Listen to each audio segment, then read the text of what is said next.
No Saber Direito desta semana, Direito Penal. Durante o curso, você vai entender a criminologia e as relações raciais, conhecer a escola clássica e a criminologia positivista, entender o que é Labeling Approach e paradigma da relação social, além de compreender a influência do racismo na criminologia crítica brasileira. As aulas são com o professor Fernando Nascimento dos Santos.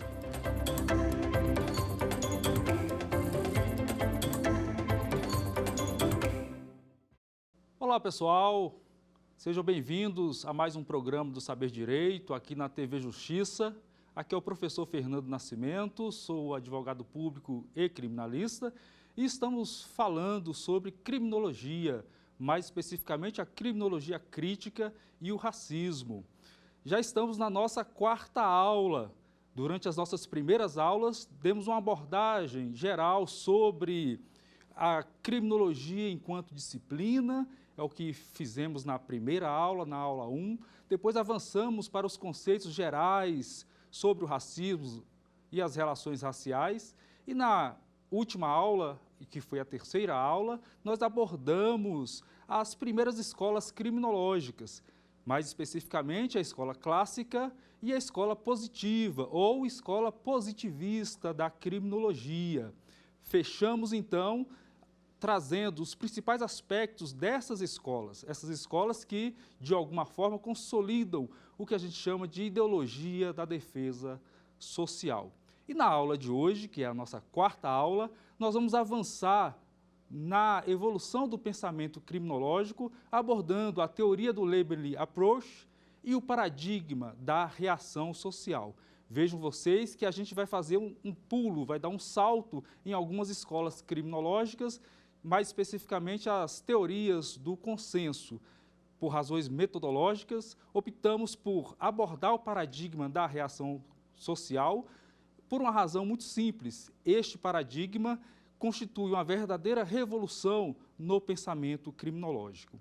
Quando a gente aborda o paradigma da reação social, o Labeling Approach, a gente precisa ter em mente que esse paradigma ele vem para superar a ideologia da defesa social. Essa ideologia que, seja na escola clássica, seja na escola positivista, está sustentada em alguns princípios básicos. Como vimos nas aulas precedentes, esta ideologia sustenta que o direito penal, o Estado, tem legitimidade para intervir na vida dos indivíduos, punindo, recriminando condutas para proteger a sociedade. Na verdade, estamos falando do princípio da legitimidade do exercício do poder punitivo pelo Estado, muito em função também de toda uma teorização com base no contrato social.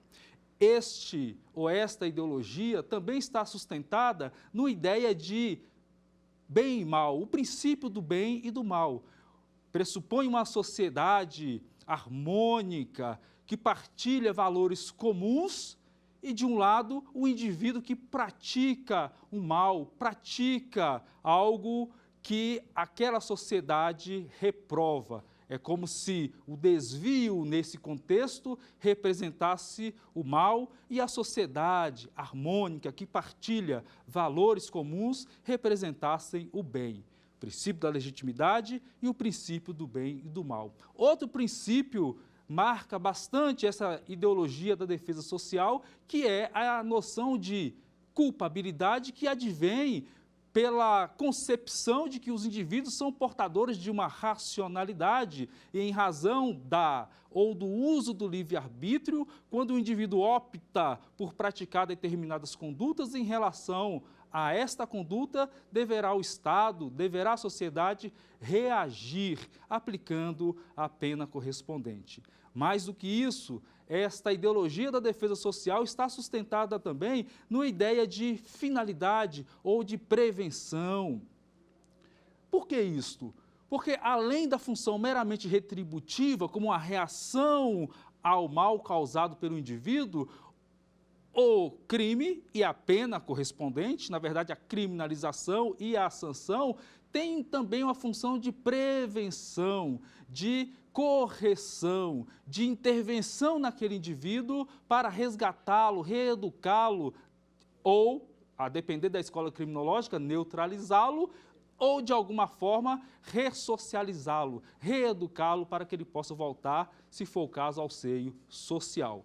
E também, numa perspectiva bem liberal, clássica, é uma ideologia sustentada no princípio da igualdade, ou seja, em princípio, todos estão submetidos à lei, todos poderão ser alcançados pela legislação penal, todos poderão ser objetos de uma sanção criminal, dentro de uma perspectiva de igualdade do direito, igualdade no que se refere à aplicação da tutela penal.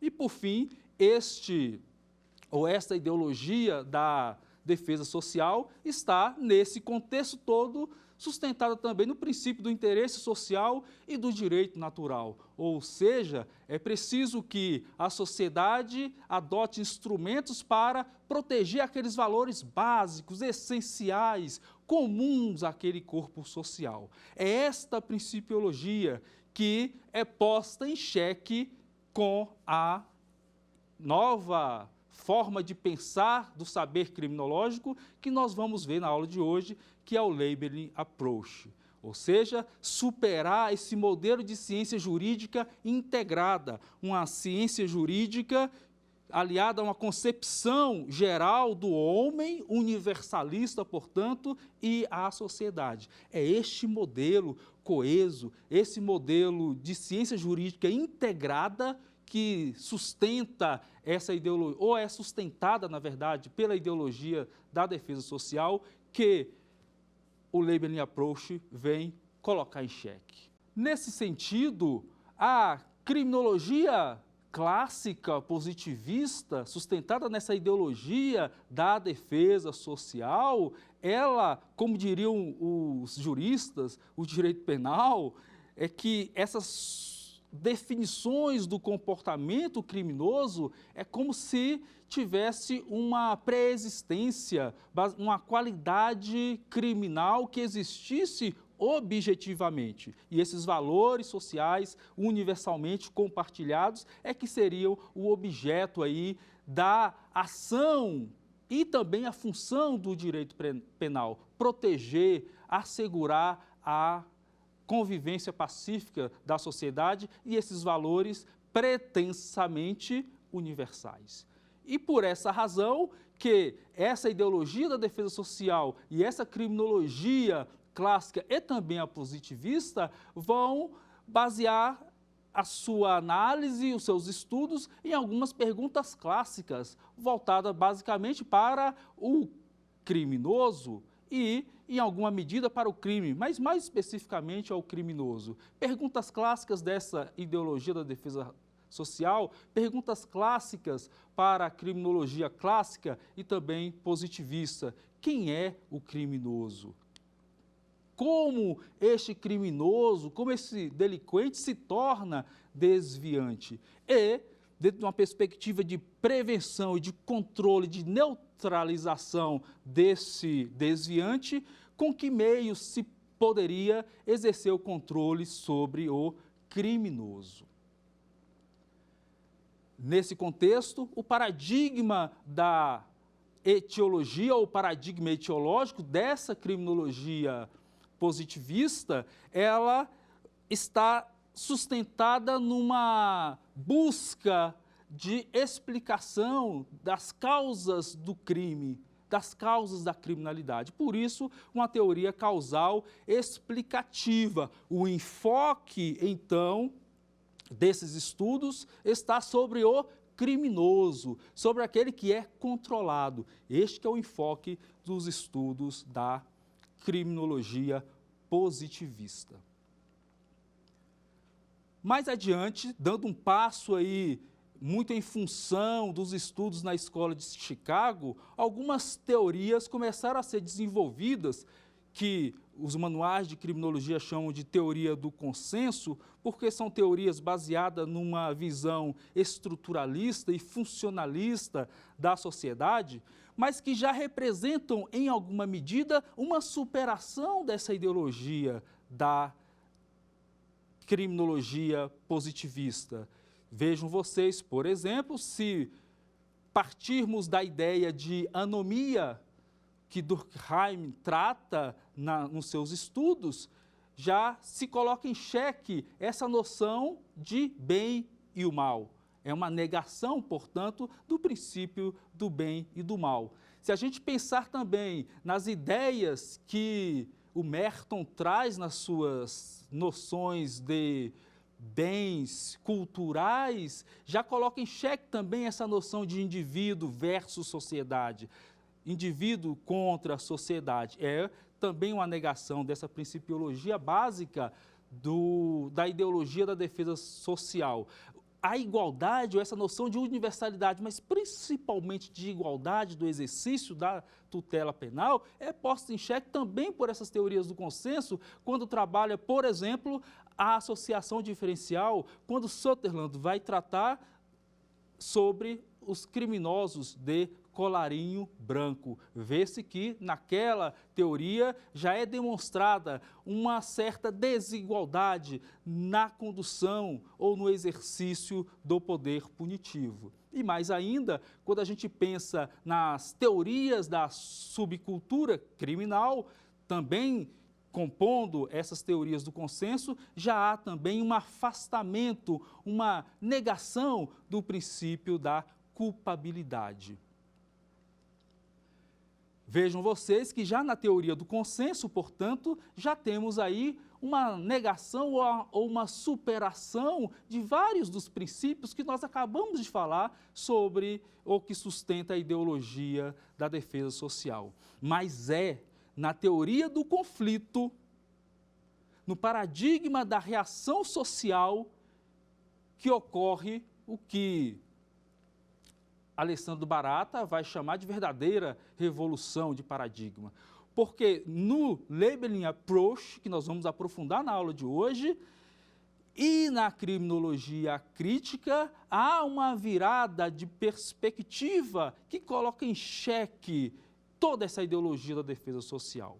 Porque, se pensarmos especificamente no Labeling Approach, há, na verdade, um etiquetamento, uma rotulação social, uma reação social aos comportamentos de determinados indivíduos, mas não lastreado numa noção de igualdade, mas definindo-se, direcionando-se essas etiquetas, direcionando-se o tratamento do crime e, evidentemente, escolhendo quem pode passar pelo filtro do sistema penal. Veja, então, que temos lá no Labeling Approach uma superação ou uma negação do princípio também do fim ou da prevenção, que era lá da ideologia da defesa social. O sistema penal, portanto, e o processo de criminalização é que passa a ser o foco do estudo criminológico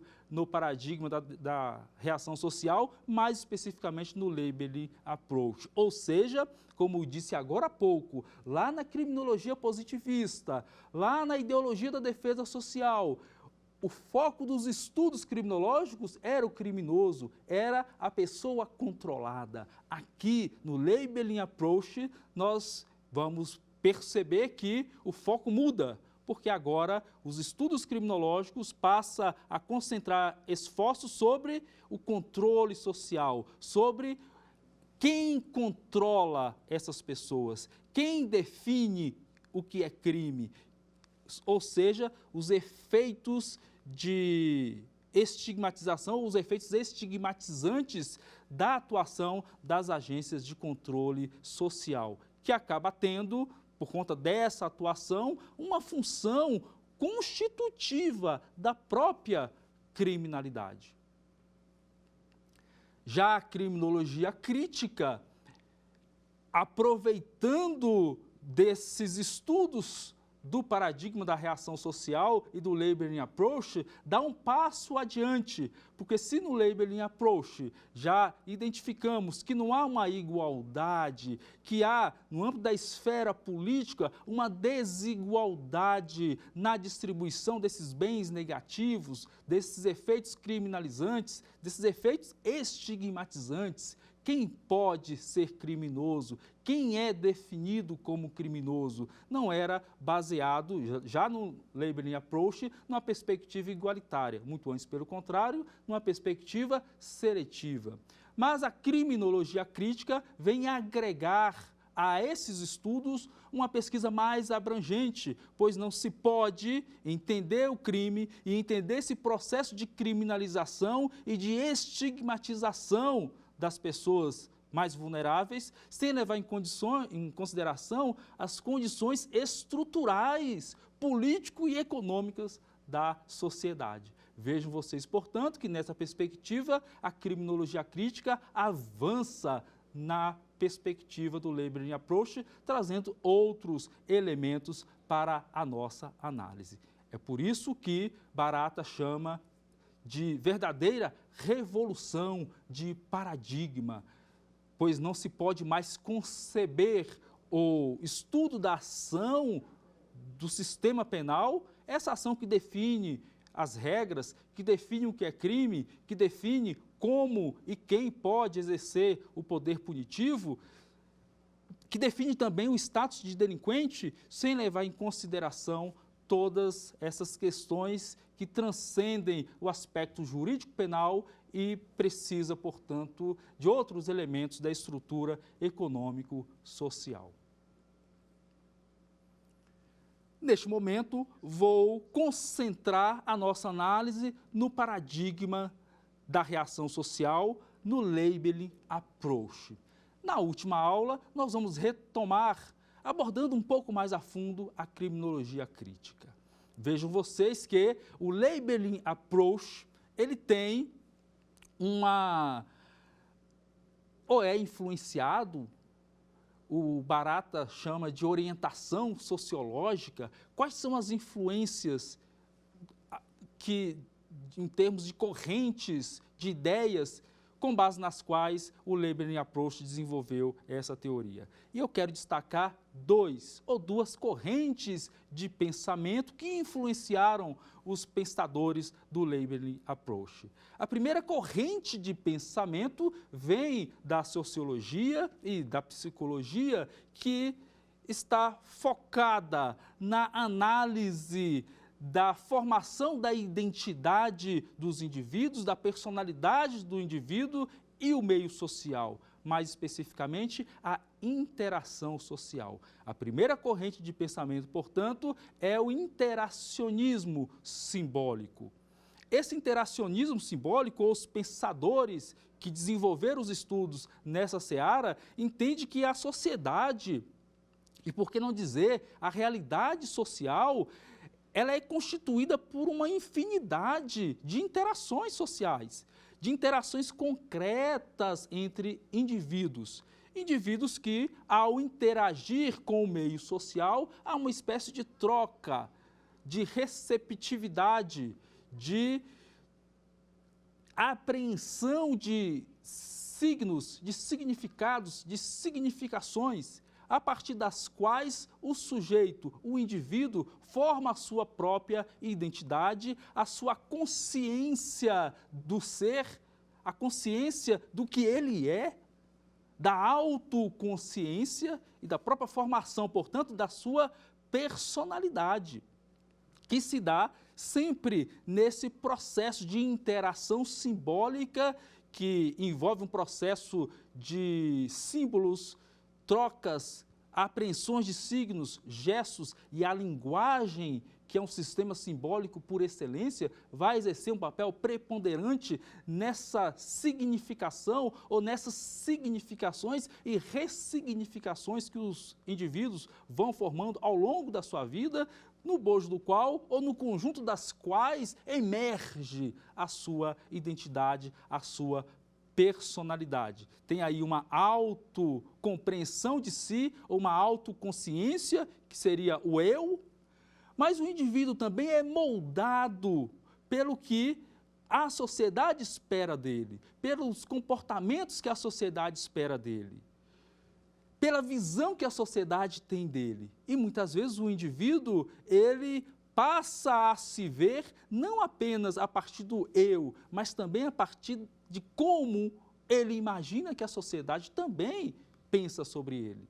É como se tivesse um eu e um mim. O mim é como a sociedade me vê, o que a sociedade espera, quais são os papéis, os comportamentos que a sociedade espera que eu tenha dentro de um contexto de interação social. E muitas vezes, não raras vezes, o sujeito, o indivíduo, em alguma medida, passa a representar esse papel que a sociedade espera dele.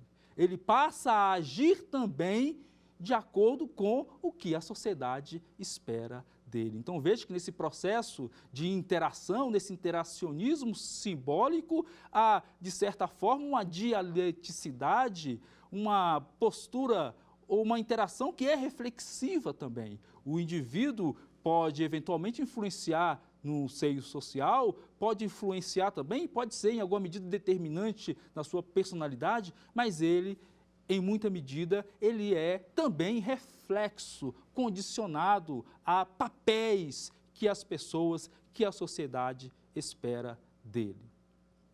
Um outro conceito ou uma outra corrente de pensamento é exatamente a etnometodologia.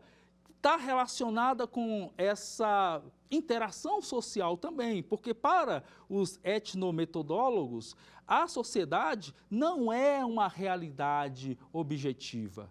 A sociedade não é um dado pré-determinado, muito antes, pelo contrário, ela é produto de uma construção.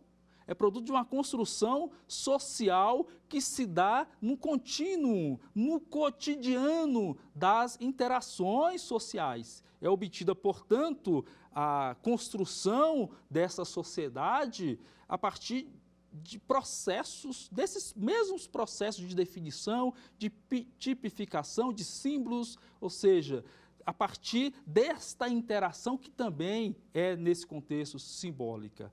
Portanto, a teoria do Labeling Approach vai, em alguma medida, partir dessa compreensão do interacionismo simbólico e da etnometodologia para desenvolver os seus trabalhos. O ponto de partida, portanto, da teoria do Labeling Approach é exatamente essa perspectiva lá do interacionismo de que as pessoas, em alguma medida, são determinadas por essas interações, por esses mecanismos, por esses processos de interações sociais. O Becker, inclusive, o Howard Becker, que é um dos principais pensadores do Labeling Approach, no seu livro Outsiders, ele desenvolve essa perspectiva. Gostaria, inclusive, de destacar para vocês como que o Becker traz essa influência do interacionismo, pensando exatamente como que os comportamentos das pessoas, inclusive as pessoas desviantes, já que é o objeto de estudo, ela parte dessa rotulação, ela parte dessa forma ou desses papéis que a sociedade espera dele, mas, sobretudo, que incute no indivíduo através de estigmas, através de rótulos que a gente vai ver um pouco mais adiante. Evidentemente que essa ideia do interacionismo, que depois é apropriada pelos teóricos do Labeling Approach, ela acaba sofrendo algumas críticas, porque parte ou pode levar a entender uma espécie de determinação ou pré-determinação, ou por que não dizer de determinismo, como se o indivíduo fosse sempre condicionado e estivesse despido de autonomia. É algumas críticas que muitos autores fazem a essa perspectiva interacionista, que depois vai ser apropriada pelo Labeling Approach. Pois bem, A teoria do Labeling Approach, partindo dessa perspectiva, e aí os principais autores, é importante destacar, alguns deles, eu vou me centrar em dois, o Howard Becker, que eu disse agora há pouco sobre o Outsider, uma das principais obras, e também o Erving Goffman, são dois autores que vão trabalhar essa noção de rotulação e de etiquetamento social. Partindo do interacionismo simbólico, partindo da etnometodologia, podemos, a partir dessa noção do Labeling Approach, afirmar que a sociedade ela é criada, então, não naquela perspectiva de consenso, de harmonia social, não. Há conflitos naquela sociedade, há um jogo de poderes, há, na verdade, uma imposição de determinados membros em relação aos outros, uma imposição de comportamentos de determinados membros em relação a outros. Não parte, portanto, de um consenso, mas sim de conflito. Por isso, teorias do conflito. Nessa perspectiva, a criminalidade não pode ser entendida como era lá no paradigma etiológico, como uma propriedade ou uma qualidade inerente a determinadas pessoas ou ao criminoso. Antes, portanto, a criminalidade passa a ser entendido como um comportamento desviante, que é rotulado como tal no seio da sociedade e, sobretudo, pelas agências de controle. A teoria do Labeling Approach, então, caminha em duas direções. Duas direções muito claras ou duas dimensões muito claras. A primeira dimensão da teoria do Labeling Approach é exatamente compreender essa formação da identidade desviante. Como que o desvio é constituído a partir dessa qualidade ou dessa rotulação que é atribuída a determinados indivíduos no curso dessas diversas interações sociais, tanto em relação aos controles informais, quanto também em relação aos controles formais. Nas aulas anteriores, nós vimos, inclusive, essa diferença entre controles formais e controles informais. A segunda direção da teoria do Labeling Approach é exatamente a dimensão do poder. Vejam, se aos indivíduos são atribuídos determinados status, determinados papéis, determinados estereótipos, é preciso entender quem tem o poder de definição, quem na sociedade pode definir o criminoso e também o que é crime, e quem pode passar pelo filtro do sistema penal. É este poder de definição que tem, sobretudo, as agências de controle, as agências oficiais, as agências que compõem o sistema de justiça criminal. Então, algumas perguntas básicas podem ser feitas agora, numa outra perspectiva, não pensando quem é o criminoso, mas agora eu posso reformular essas perguntas pensando num paradigma do Labeling Approach, do etiquetamento social.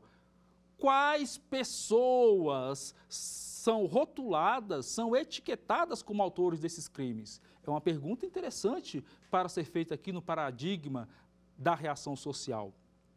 O foco é como a sociedade, como as agências de controle reagem a esses comportamentos. Então, é preciso perguntar também por que determinadas pessoas são consideradas criminosas. E mais do que isso, e nesse ponto põe em xeque aquela principiologia da ideologia da defesa social. Porque o teórico do Labeling Approach, os estudos criminológicos no Labeling Approach, vai questionar qual é a legitimidade dessa rotulação. Qual é a legitimidade que os controles sociais formais, que o Estado, que as agências de controle têm para definir que este e não aquele indivíduo, este ou não aquele grupo de indivíduo pode ser objeto de criminalização pode carregar o rótulo, o estigma de criminoso? São novas perguntas e, evidentemente, para novas perguntas, o Labeling Approach vai trazer novas respostas.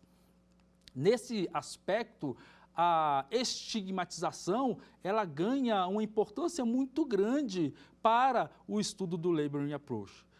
Porque, a partir dessa teoria, a criminalidade não é um dado em si. Eu escolho, eu defino, um grupo vai definir, vai colar, pregar em determinado indivíduo o selo, o rótulo, por isso label do inglês, um rótulo, um estigma de criminoso, um carimbo, a partir do qual o indivíduo vai ser considerado criminoso naquela sociedade, para fins do sistema de controle social formal e também para fins da sociedade como um todo.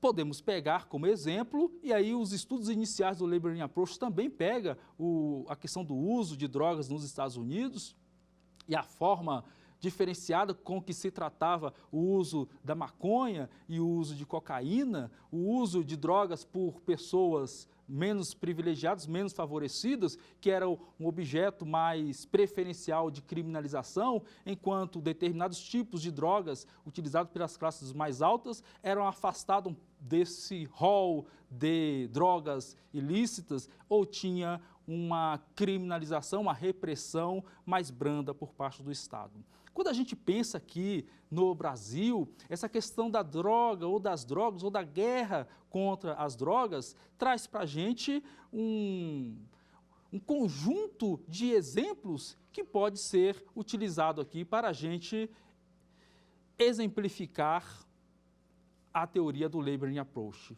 Como que esse processo de estigmatização se dá? Vejam vocês, hoje, com a nova lei de drogas, não tão nova, porque já é de 2006, já houve uma mudança no olhar em relação ao usuário de drogas, que, embora continue sendo crime, o uso não é mais objeto de pena privativa de liberdade. Isso está tranquilo para todos os nossos ouvintes. Mas vocês vão de se recordar que, na Lei 6368, o usuário de drogas, ele passava pelo sistema de justiça criminal não apenas como criminoso, mas aquele criminoso que entrava no sistema penal, que entrava no sistema carcerário, porque ao usuário era aplicado também pena privativa de liberdade. Mas quando a gente olha, então, a situação de um usuário lá atrás, nessa política da Lei 6368, por exemplo, não é tão diferente hoje não, mas eu estou pegando a Lei 6368 para exemplificar o estrago que essa política fez na vida de várias pessoas pelo simples fato de usarem drogas. Drogas consideradas ilícitas, porque na medida em que as pessoas de classe alta geralmente não eram abordadas por várias razões, elas não passavam pelo sistema de justiça criminal, não eram taxadas como criminosas. Ao passo que a grande maioria da população, que era alcançada pela atuação das agências de controle, sobretudo da polícia, eu estou me referindo às abordagens, quem a polícia abordava e quem a polícia conduzia para a delegacia por conta do uso de drogas. Quase sempre a população menos privilegiada, a população pobre, a população já marginalizada e, evidentemente, a população negra. O problema é que, na medida em que eu levo esse indivíduo para a delegacia, eu já estou ali incutindo nele o rótulo de criminoso.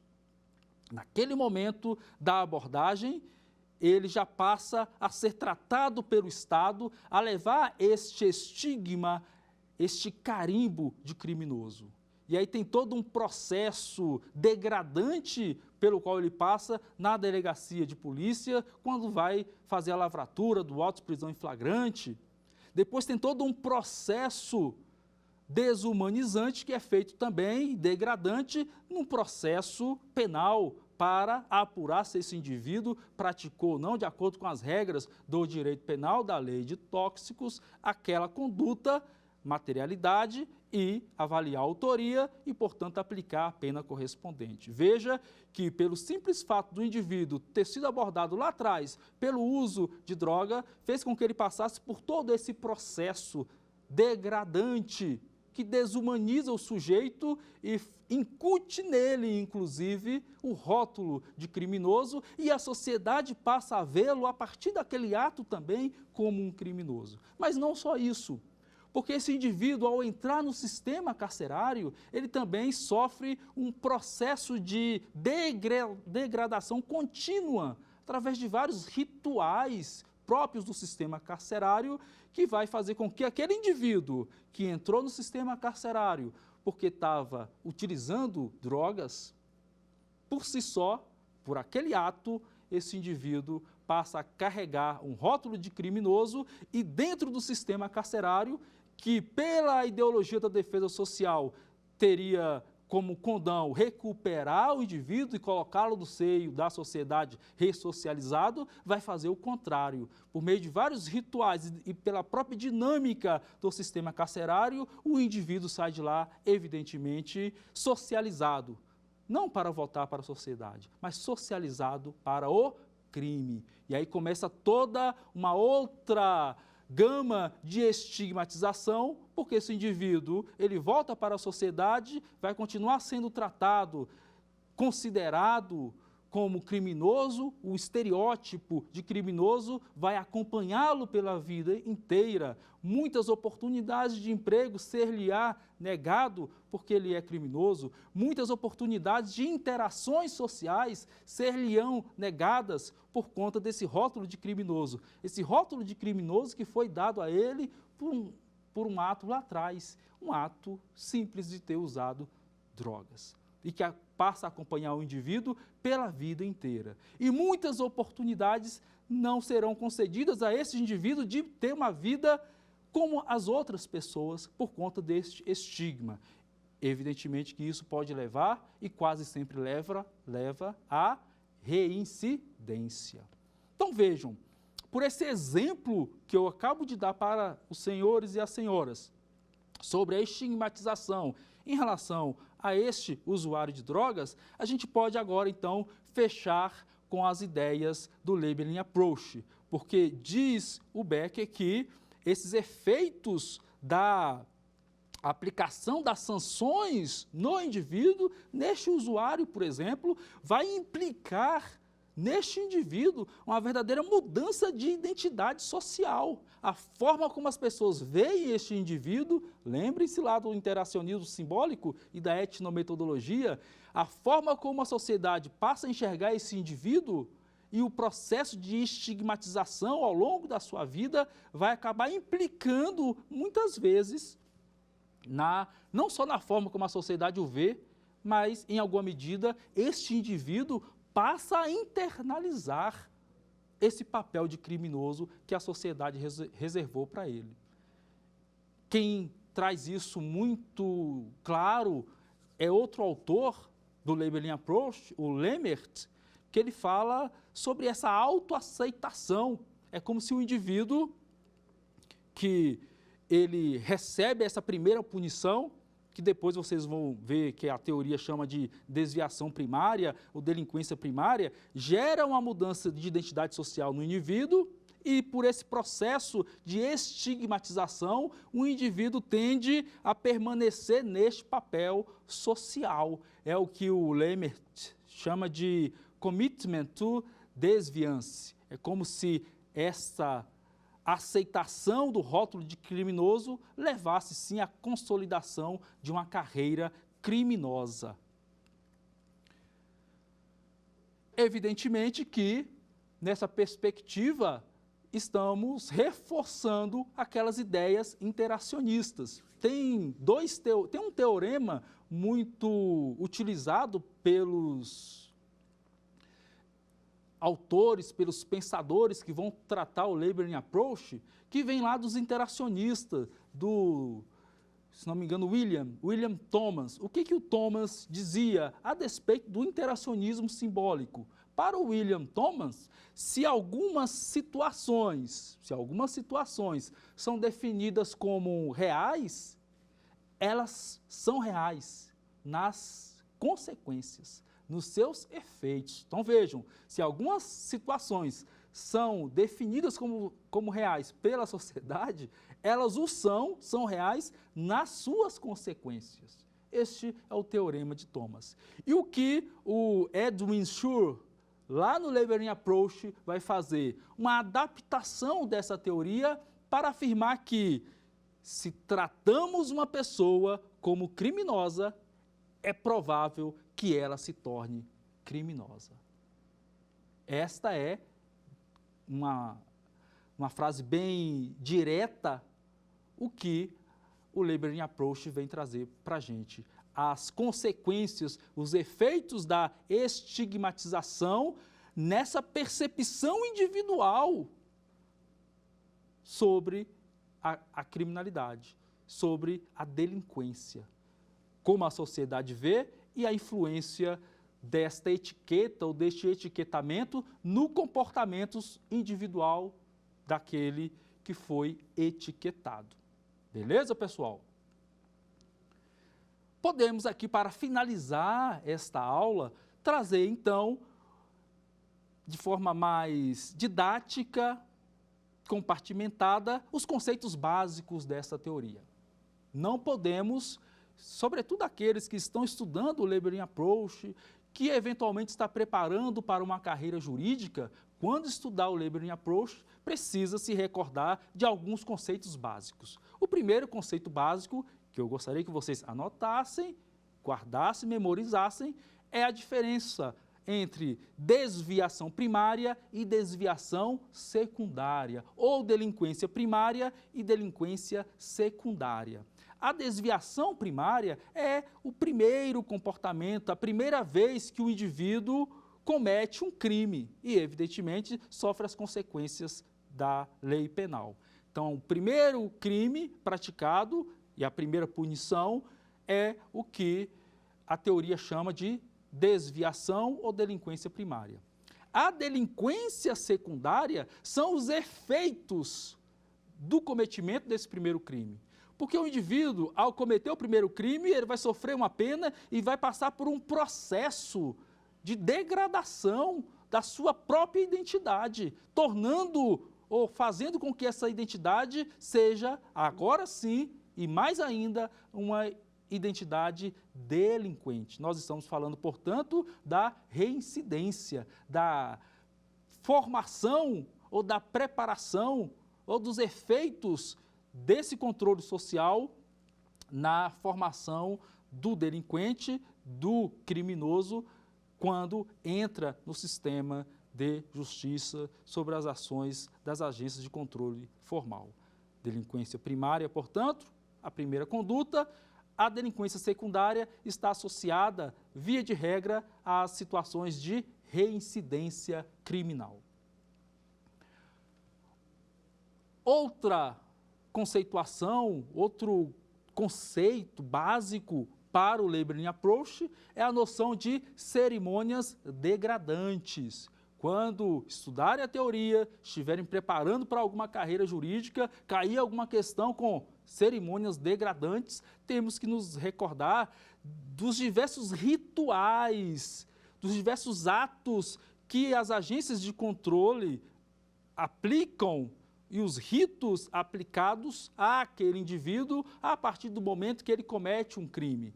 Quase sempre essas cerimônias são conduzidas e o indivíduo são introduzidos nesses rituais de modo a ser incutido nele cada vez mais esse papel de criminoso. São cerimônias degradantes que desqualifica, desumaniza quase sempre, e vejo que é o contrário do que se espera. Ao invés de ressocializar, é o tempo todo trazendo o indivíduo para um ambiente hostil, para ritos constrangedores, que são consequências daquele ato praticado por ele lá atrás, do ato considerado crime. E talvez, se a doutrina, tanto na criminologia crítica quanto no Labeling Approach cita como exemplo o sistema carcerário. O sistema carcerário é, por excelência, a principal, ou reúne as principais, ou o conjunto de cerimônias degradantes. Desde que o indivíduo entra no sistema carcerário, ele passa a ser considerado não como uma pessoa, mas como um número. O indivíduo já precisa rapar a cabeça, vestir determinados uniformes, quando tem uniformes. E passa por vários processos desumanizantes. Não só ele, por exemplo, o familiar quando vai visitar. Nós sabemos, todos conhecemos o que é o sistema carcerário na modernidade, sobretudo no Brasil. Um sistema que ou carrega uma carga desumanizadora por excelência. Tanto é que o Supremo Tribunal Federal, na DPF 347, reconheceu o sistema carcerário brasileiro como estado de coisas inconstitucional. E é inconstitucional porque ele desumaniza, descumprindo todos aqueles princípios que estão na Constituição e na própria lei de execução penal. Por excelência, uma cerimônia degradante. É tudo que quase sempre acontece no cárcere, no sistema carcerário. Outro conceito extremamente importante no Labeling Approach é a noção de criminalização primária e criminalização secundária. A criminalização primária está relacionado àquele momento inicial em que se define os estándares, os padrões, os valores, os interesses que merecem ser protegidos pela sociedade. E aí, na medida que a sociedade define quais são os valores a serem protegidos, a sociedade vai, por meio da criminalização, por meio da atuação do legislador, definir os tipos penais, as condutas desviantes que serão consideradas crimes. Claro que essa escolha é seletiva, nem todos os valores serão considerados pelo legislador nesse momento. Então, quando ouvirem falar de criminalização primária, está relacionado basicamente a essa atuação legiferante, a essa definição pelo legislador do que é crime. E a criminalização secundária seria um segundo passo, que é a atuação das agências de controle a par das condutas já definidas como crime para a responsabilização das pessoas que eventualmente pratiquem alguma daquelas condutas típicas ou tipificadas como crime. E aí entra toda a atuação da polícia, toda a atuação do Ministério Público, da Justiça, de todo o sistema de justiça criminal, inclusive na execução penal. E, claro, não podíamos deixar de tratar com vocês o outro conceito extremamente importante que estão relacionados, que é o conceito de seletividade e o conceito de vulnerabilidade. Essa atuação do sistema, seja na criminalização primária, seja na criminalização secundária, não está pautada no princípio da igualdade. Se a gente observar a criminalização primária, nem todos os bens jurídicos serão protegidos. Curiosamente, os bens jurídicos que serão objeto de proteção pela norma são aqueles bens jurídicos relacionados aos valores de uma classe dominante ou que atende a uma estrutura econômico-social. Não por acaso, o crime contra o patrimônio tem uma presença muito forte na legislação penal brasileira. E, por outro lado, a vulnerabilidade, porque nós sabemos que essa seletividade se dá, sobretudo, na criminalização secundária, na atuação das agências de controle, na atuação da polícia, na atuação do sistema de justiça como um todo, voltada, direcionada primordialmente para a classe vulnerável, ou para uma população vulnerável, uma população já marginalizada, mais carente de recursos, mas também que carregam algumas características, aqueles mesmos estigmas e estereótipos de criminosos que a teoria do Labeling Approach vem trazer para a gente. Então, essa noção de seletividade do sistema punitivo e de vulnerabilidade é extremamente importante para a teoria do Labeling Approach, de modo que pensando sobre toda essa perspectiva, nós temos um problema de ineficiência do sistema, quando a gente vê que a ressocialização, por exemplo, não é alcançada, muito antes, pelo contrário, o que há é uma socialização para o crime e o sistema carcerário diz muito sobre isso. Portanto, a teoria do Labeling Approach acaba sendo uma crítica muito dura ao sistema de justiça penal, ao sistema penal, à funcionalidade do sistema penal, denunciando essa deturpação do sistema de justiça que acaba, ao fim e ao cabo, por conta da estigmatização das pessoas, do etiquetamento e de todas essas cerimônias e a forma como o sistema funciona, levando, na verdade, não à ressocialização, mas sim à reprodução de desigualdades e assimetrias sociais. E para finalizar, não podemos esquecer que, por conta dessas teorias que chegam aqui no Brasil na década de 80, com muita ênfase, acaba repercutindo em mudanças legislativas. Essas críticas levaram, por exemplo, à reforma de 84, que se deu tanto no Código Penal quanto na Lei de Execução Penal, reformulando o sistema de penas, trazendo aí toda uma outra lógica de progressão da pena, de penas alternativas, proibindo determinados tratamentos aos presos para reduzir essa carga degradante, para minimizar essa reação social e mais recentemente, e não tão recentemente, na Lei 90/99, que trouxe aí uma série de institutos despenalizadores, como a transação penal, a composição dos danos cíveis, a suspensão condicional do processo, tudo no sentido de diminuir o tanto quanto possível o encarceramento em massa e esse efeito estigmatizante do cárcere. Beleza, pessoal? Eu acho que eu consegui trazer os principais conceitos do Labeling Approach. Vamos, então, testar os nossos conhecimentos. Vamos ver se vocês assimilaram aí os principais pontos dessa teoria. Vamos para o quiz?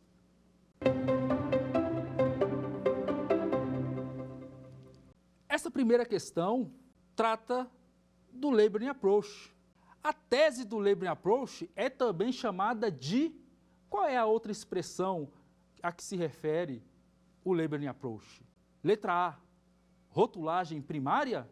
Letra B, criminalização primária? Letra C, etiquetamento informal?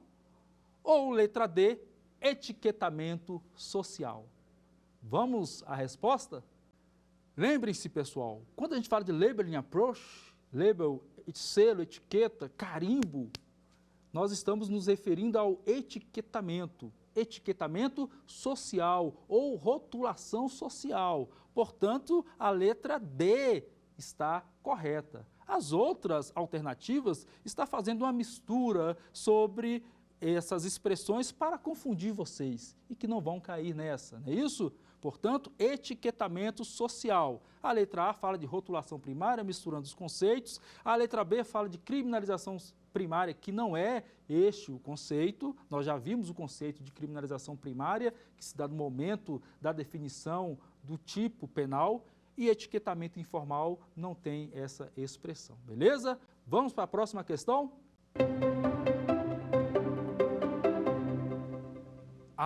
Esta questão já fala da criminalização primária. O que é a criminalização primária? O que está relacionado à criminalização primária? Vamos para a letra A.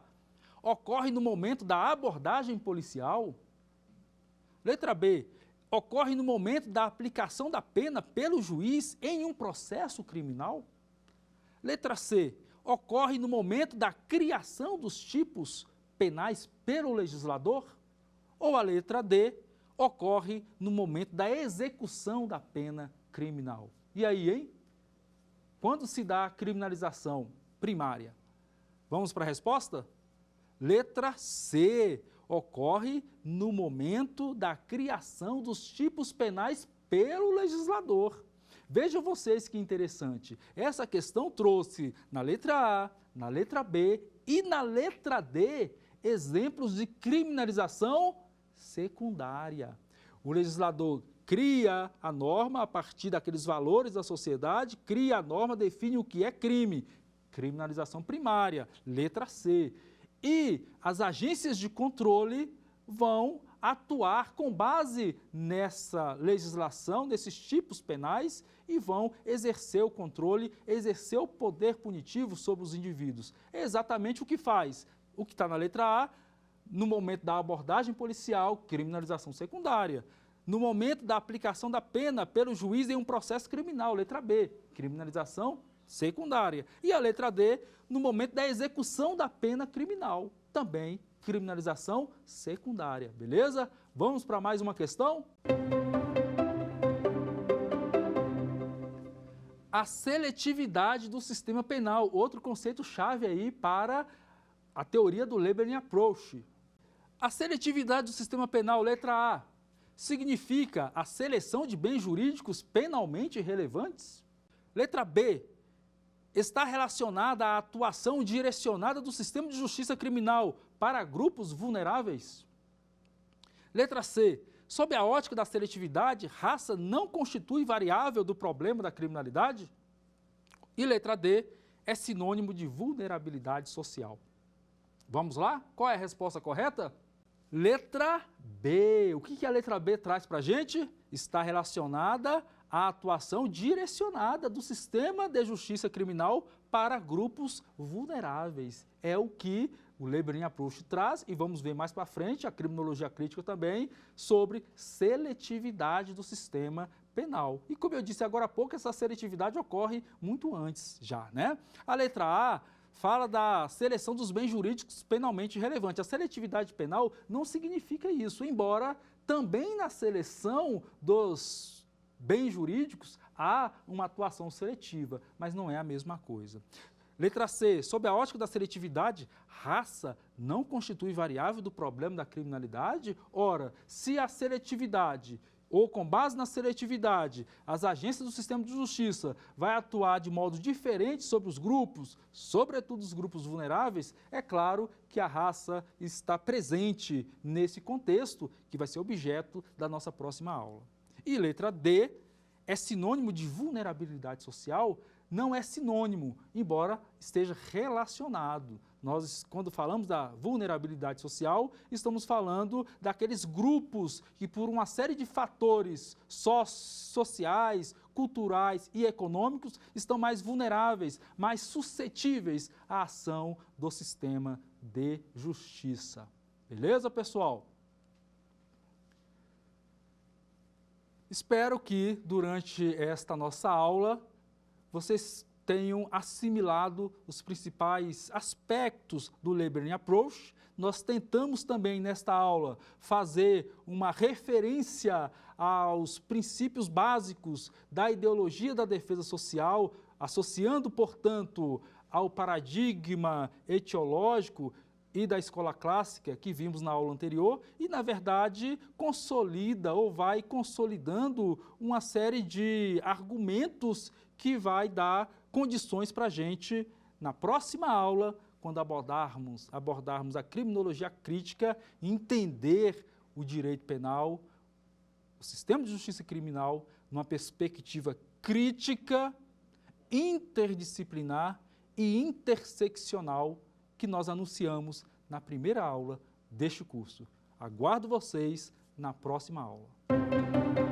Quer dar uma sugestão de tema para os cursos do Saber Direito? Então mande um e-mail para saberdireito@stf.jus.br ou entre em contato pelo nosso WhatsApp. O número é esse que aparece na sua tela. Você também pode estudar pela internet.